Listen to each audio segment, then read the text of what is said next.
¿Alguna vez has sentido que los cimientos de tu vida, esos que creías de granito inamovible, eran en realidad de arena mojada a punto de deslizarse bajo tus pies? Yo sí. Yo, Javier, arquitecto de sueños ajenos y, hasta hace poco, creía que también constructor de mi propia felicidad inexpugnable aquí, en Granada, bajo la mirada eterna de la Alhambra. Mi vida era una estructura perfecta. Elena, mi mujer, la viga maestra que sostenía cada estancia con su luz y su elegancia. Sofía, mi hija, la ventana por la que entraba todo el sol del mundo. ¿Y yo? Yo era el arquitecto, el que había diseñado y levantado ese hogar, ladrillo a ladrillo, beso a beso, promesa a promesa, o eso creía. Ahora sé que mientras yo dibujaba planos de futuros compartidos, otros cimientos se resquebrajaban en silencio, minados por una humedad que no quise o no supe ver. Recuerdo una tarde de primavera, no hace tanto, aunque ahora parezca pertenecer a otra era geológica.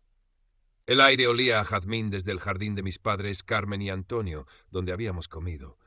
Sofía correteaba persiguiendo una mariposa, su risa cristalina mezclándose con el murmullo del agua de la fuente nazarí que mi padre cuida con esmero. Elena estaba sentada a mi lado, bajo la parra, su mano descansando sobre la mía. Llevaba uno de esos vestidos vaporosos que parecían flotar a su alrededor, su perfil recortado contra el cielo azul intenso de Andalucía. Parecía un cuadro impresionista, una visión de paz doméstica tan perfecta que dolía.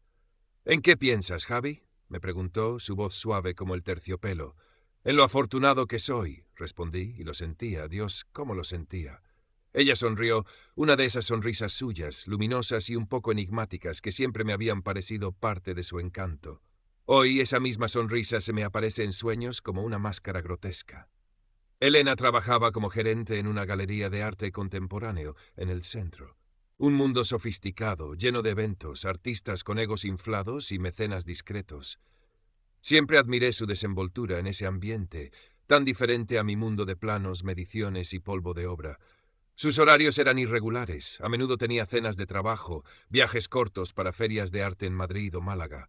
Yo lo aceptaba, era parte de su éxito, de su brillo.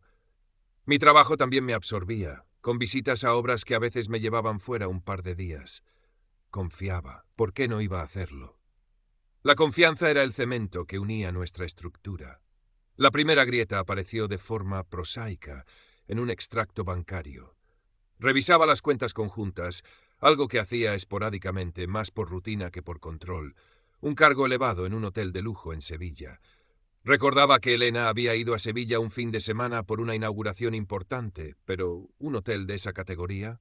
Y otro cargo, en un restaurante carísimo de Marbella, en una fecha en la que supuestamente estaba en una reunión hasta tarde en Granada. Pequeñas anomalías, fáciles de justificar con un error, un capricho puntual, un gasto de representación que olvidó mencionar. Se lo pregunté casualmente esa noche, mientras Sofía dormía y nosotros compartíamos una copa de vino en el salón, con las luces bajas y el silencio apenas roto por el lejano eco de una guitarra desde el Albaicín. «Ah, sí, el Hotel de Sevilla», dijo sin mirarme, removiendo el vino en su copa. «Fue un lío de última hora. La galería decidió alojarnos allí. Un poco excesivo, ¿verdad?» Su tono era ligero, casi divertido. «¿Y lo de Marbella?» Ella frunció el ceño, como si buscara en su memoria. «Marbella. Ah, sí. Fue una cena con un cliente potencial muy importante, un coleccionista ruso. Tuve que invitarlo, ya sabes cómo son estas cosas. Demasiado fácil, demasiado vago. Sentí una punzada incómoda, una disonancia que intenté acallar. Quizás estaba siendo paranoico, influenciado por el estrés de un proyecto complicado que tenía entre manos.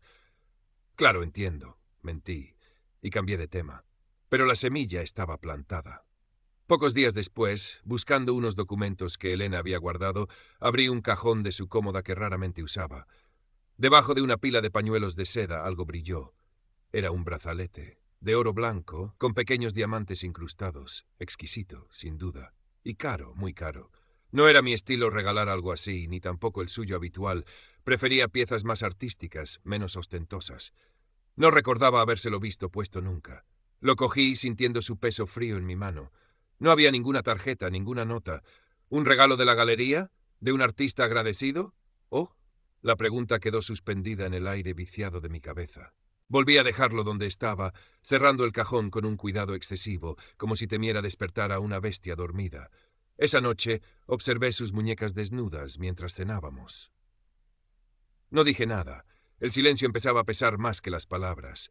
A partir de entonces empecé a verla con otros ojos. No conscientemente al principio, era más bien una sensación subterránea, una alerta constante en el fondo de mi mente. Notaba cómo apartaba el móvil cuando yo entraba en la habitación, cómo sus llamadas se volvían susurros si yo estaba cerca, cómo a veces su mirada se perdía en la distancia con una expresión que no lograba descifrar. La distancia emocional era sutil, pero real, como una fina capa de hielo formándose sobre un lago profundo. Intentaba romperla con preguntas sobre su día, con gestos de cariño, pero a menudo chocaba contra una pared invisible de evasivas o de una amabilidad estudiada que me resultaba más fría que el rechazo. Me odiaba por dudar. Me sentía un miserable por escudriñar a la mujer que amaba, la madre de mi hija. ¿No era yo el arquitecto de la confianza? ¿No habíamos construido nuestro hogar sobre pilares sólidos? Quizás el problema era mío. El estrés, la fatiga, la rutina. Buscaba excusas para justificar esa creciente inquietud que me corroía por dentro. Hablé vagamente con mis padres. Mi madre, Carmen, con esa intuición suya infalible, me miró fijamente. «Hijo, te noto preocupado. Todo bien con Elena». Le resté importancia, hablé del trabajo, pero ella insistió. «Esa mujer siempre ha sido especial, muy suya, pero te hacía feliz. Asegúrate de que sigue siendo así». Mi padre Antonio, más parco en palabras, solo puso una mano en mi hombro. «Si necesitas algo, Javier, lo que sea, aquí estamos». Su apoyo silencioso me dio fuerzas, pero también avivó mi temor. Si ellos desde fuera notaban algo, decidí que necesitaba certezas, para bien o para mal. La duda me estaba amando lentamente. Revisé las facturas detalladas del teléfono móvil de Elena que llegaban a casa. Un número se repetía con una frecuencia alarmante a horas intempestivas, con llamadas de larga duración. Un número que no tenía registrado. Una tarde, venciendo mi propia repugnancia, marqué ese número desde mi móvil, ocultando mi identidad. Contestó una voz masculina. ¿Sí? Colgué de inmediato, el corazón martilleándome en el pecho. Era real. No eran fantasmas en mi cabeza. Había alguien más. La angustia se convirtió en una presencia física, un nudo en la garganta que me dificultaba tragar, una presión en el pecho que me robaba el aire. Dormía mal, atormentado por pesadillas confusas. Mi trabajo empezó a resentirse. Me costaba concentrarme en los planos, las líneas se retorcían ante mis ojos, las estructuras parecían a punto de colapsar. Veía la cara de Elena en cada boceto, a veces sonriente, a veces con esa mirada distante que ahora me helaba la sangre. Fue entonces cuando recordé algo. Un dibujo de Sofía de hacía unas semanas. Lo había colgado en la nevera, como hacía con todas sus obras maestras. Era un dibujo típico de sus 5 años, figuras de palo, colores chillones. Estábamos los tres, papá, alto con gafas, Ma en un vestido largo y pelo rizado, y ella misma en medio, cogidos de la mano. Pero había una cuarta figura, un poco apartada, otro hombre de palo con un coche rojo brillante al lado. «¿Quién es este, cariño?», le pregunté entonces, divertido. «Es el amigo de mamá», respondió con naturalidad, «el que le da regalos bonitos». Elena, que estaba cerca, intervino rápidamente. «¡Ay, Sofía, qué imaginación tienes! El señor de la galería, que a veces me trae catálogos». Se rió, me guiñó un ojo. Y yo me tragué la explicación. «El amigo de mamá, regalos bonitos, el brazalete, el coche rojo, Ricardo quizás». El nombre me vino a la mente asociado a un empresario local del sector inmobiliario, un hombre divorciado, de cierta edad, conocido en los círculos de Elena, con fama de coleccionista de arte y de otras cosas. La sangre se me congeló en las venas. Mi hija lo sabía, o lo intuía, y yo, su padre, su protector, había estado ciego.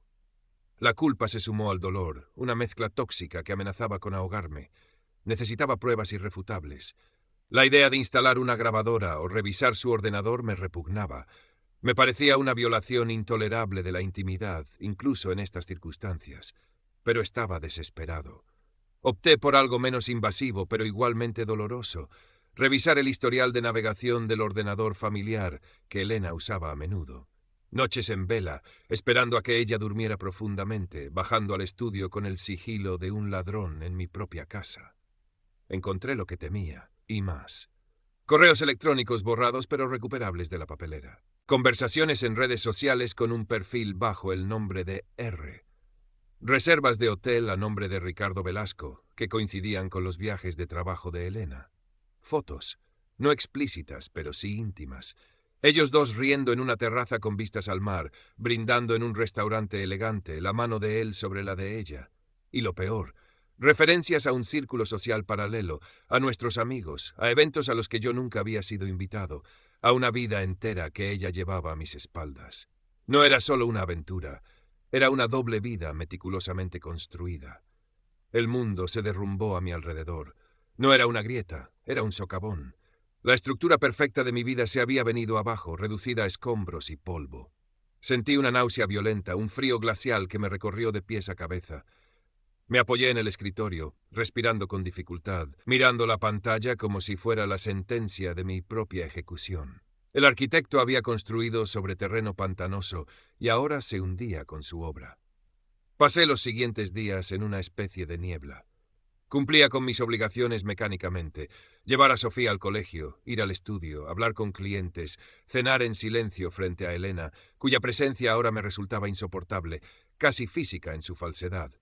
Ella parecía notar mi estado, intentaba acercarse con una solicitud fingida. «¿Estás bien, Javi? Te noto muy callado».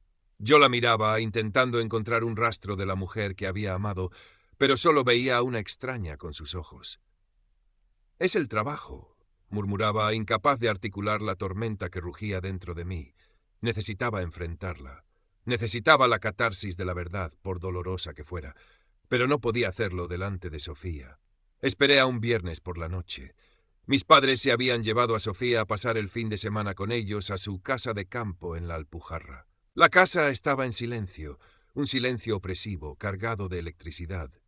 Elena había vuelto tarde de la galería, tarareando una melodía mientras se quitaba los tacones en la entrada. Se sirvió una copa de vino y vino a buscarme al salón, donde yo la esperaba sentado en la oscuridad, con las pruebas impresas sobre la mesa de centro. Encendí una lámpara auxiliar, iluminando su rostro y los papeles. Ella parpadeó, sorprendida por mi actitud. «¿Qué es esto, Javi? ¿Pasa algo?» Su voz aún intentaba mantener la normalidad, pero vi un destello de pánico en sus ojos al reconocer las fotos, los encabezados de los correos. «Pasa», dije, mi voz ronca, irreconocible. «Pasa que he descubierto tu teatro, Elena, tu maldita obra maestra de engaño». Su rostro palideció. Intentó reír, un sonido forzado, estrangulado.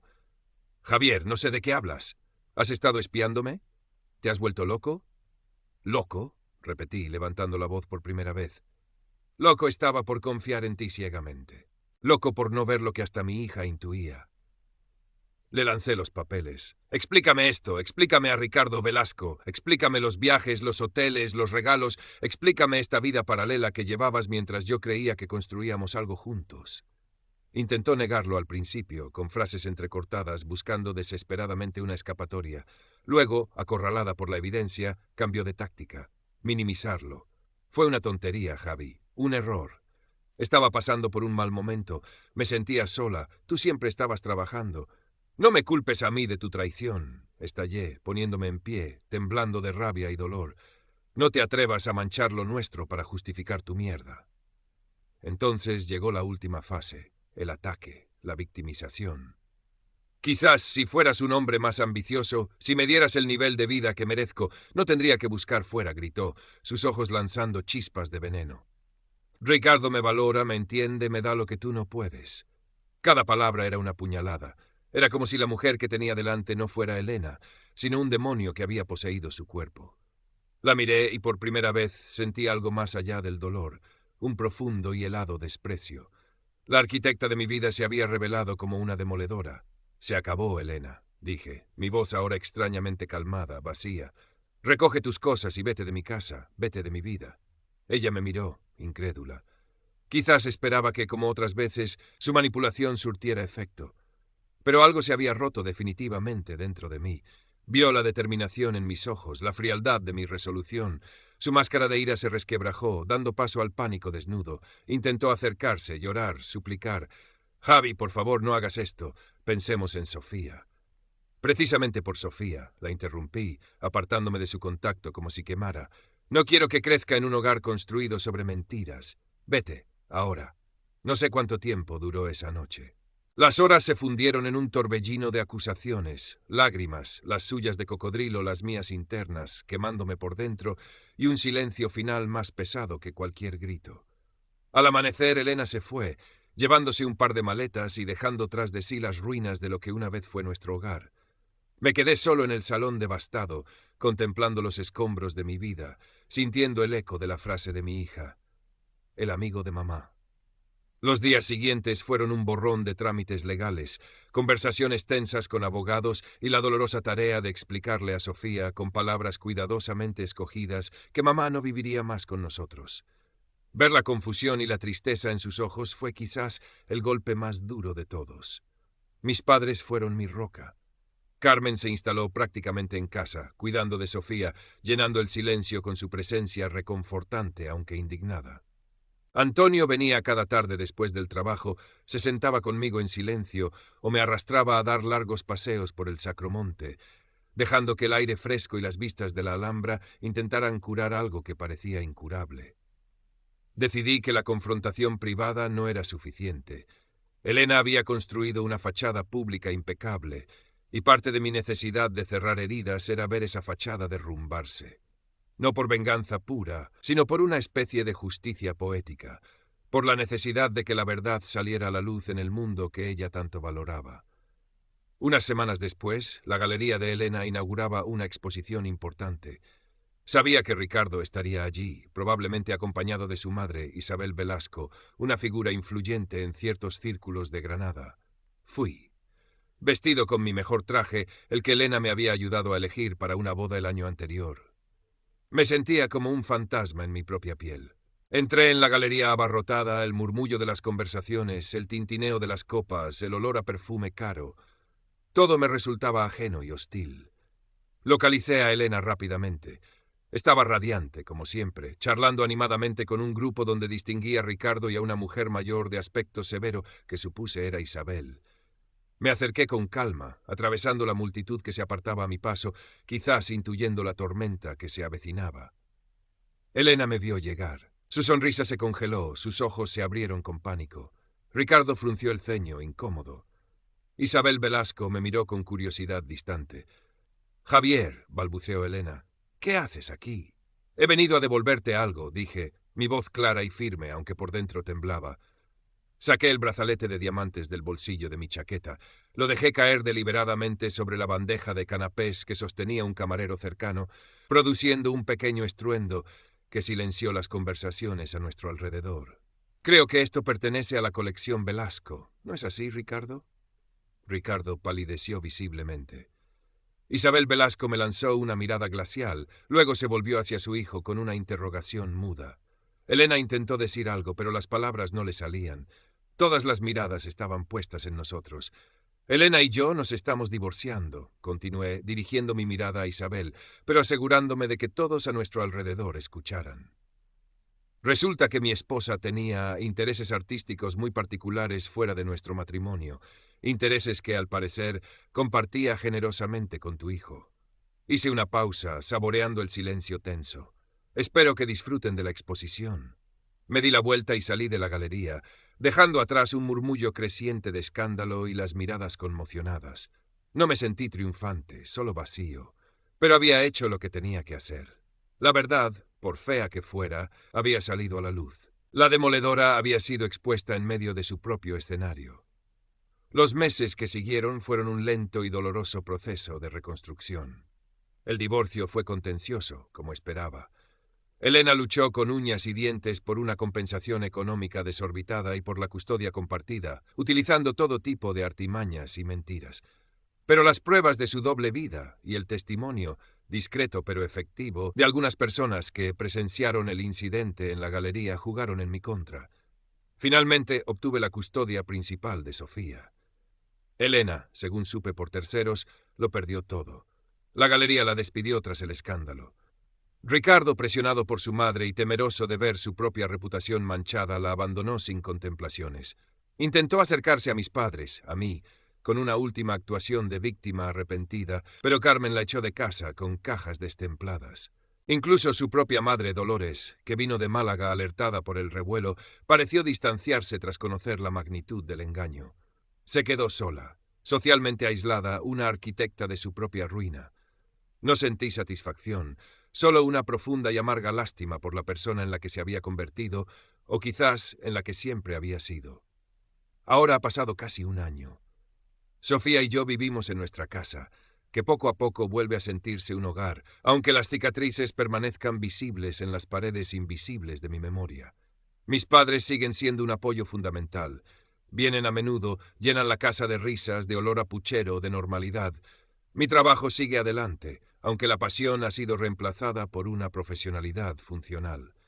Hay días buenos y días malos, días en que la sombra de la traición es larga y oscura, y días en que la risa de Sofía logra disiparla casi por completo. Ella es mi ancla, mi brújula, mi razón. A veces, por la noche, mientras le leo un cuento antes de dormir, me mira con sus ojos grandes y profundos y me pregunta por mamá. Le respondo con la verdad más suave que puedo encontrar, sin rencor, pero sin mentiras. Sé que la herida también está en ella, aunque sea pequeña, y esté aprendiendo a vivir con ella. A menudo, los fines de semana, subimos al mirador de San Nicolás. Nos sentamos en el murete, compartiendo un helado, y contemplamos la Alhambra bañada por el sol del atardecer. Su belleza imperturbable, testigo de siglos de historias de amor y desamor, de construcción y destrucción, me ofrece una extraña paz. Miro a Sofía,